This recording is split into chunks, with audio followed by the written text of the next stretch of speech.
जहाज नीचा आवे आवाज ऊपर उड़े जहाज नीचा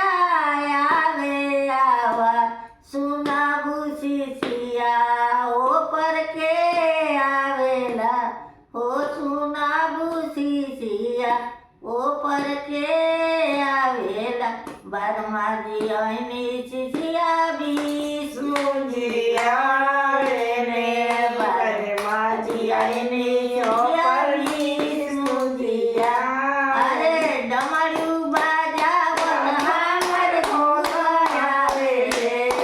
अरे डमरू बाजावत हमर गुरु आइले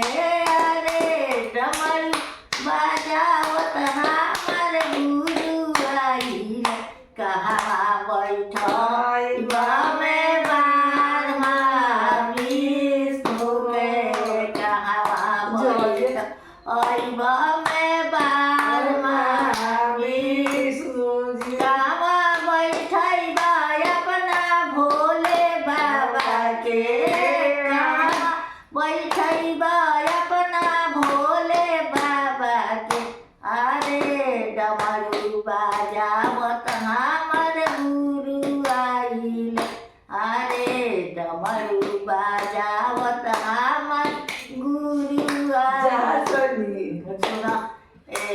चौकी बैठल बमे बारमा विष्णु के चौकी बैठल बमे बारमा विष्णु मंदिर बैठल अपना भोले बाबा के मंदिर बैठल अपना भोले बाबा के अब डमरू बाजावत हमर गुरु आइले अब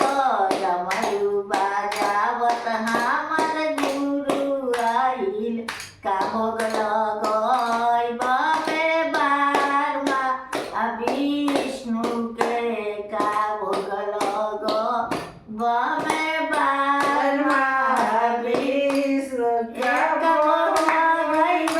अपना भोले बाबा के का भोग लगल अपना भोले बाबा के